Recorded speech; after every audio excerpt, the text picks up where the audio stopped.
कभी कभी भगवान स्वयं मानव रूप लेकर धरती पर आते हैं ताकि संसार को सिखा सके धर्म क्या है, मर्यादा क्या है और सत्य की शक्ति क्या है।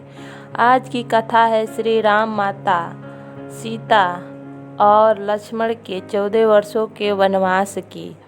अयोध्या, जहाँ धर्म और प्रेम की सुवास बिखरी रहती थी, उस दिन पूरी अयोध्या जगमगा रही थी, क्योंकि श्री राम का राज्याभिषेक घोषित हुआ था।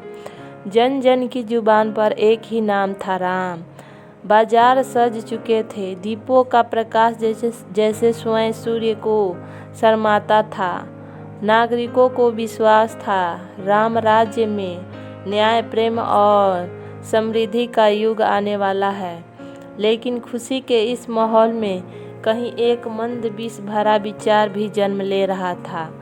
रानी कैकेयी की दासी मथुरा ने ईर्ष्या और छल की बातें उनके मन में बोई। अगर राम राजा बने तो भारत का क्या होगा? तुम तो पीछे रह जाओगी रानी। शुरू में कैकेयी नहीं डरी, लेकिन मथुरा बार बार कहती रही और धीरे धीरे उसका जहर असर करने लगा।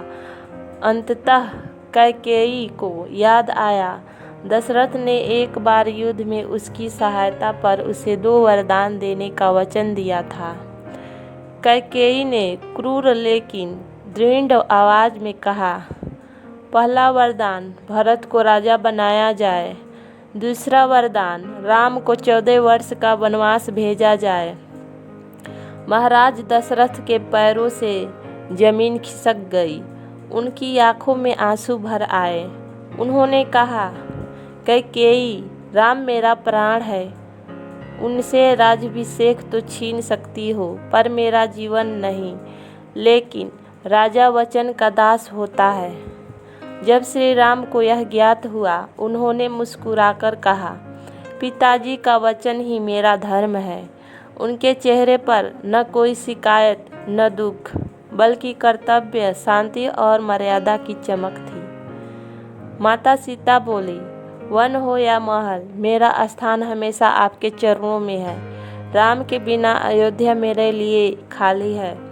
लक्ष्मण ने भी प्रण लिया, भैया, आपके बिना इस दुनिया का कोई अर्थ नहीं, मैं भी आपके साथ चलूँगा।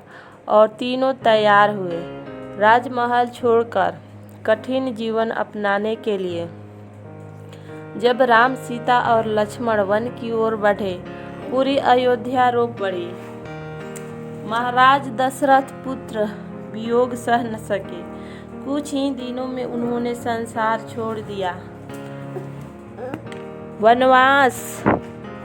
वनवास केवल तकलीफों से भरा मार्ग नहीं था।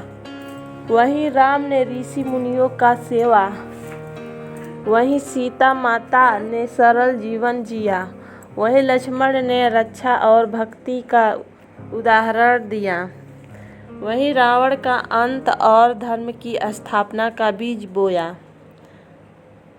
वनवास की वह मार्ग था जिसने राम को राजा नहीं बल्कि मर्यादा पुरुषोत्तम बनाया।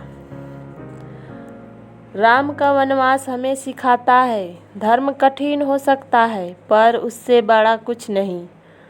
आदर्श वही है जो प्रतिकूल परिस्थितियों में भी शांत रहे। त्याग और मर्यादा इंसान को ईश्वर बना देता है। राम का वनवास सिर्फ कथा नहीं, वह जीवन का मार्ग है जो हमें प्रेम, धैर्य और धर्म की शक्ति सिखाता है। जय श्री राम, सीताराम। अगर आप लोगों की यह कथा पसंद आई हो तो लाइक, कमेंट एवं सब्सक्राइब करना मत भूलिएगा। फिर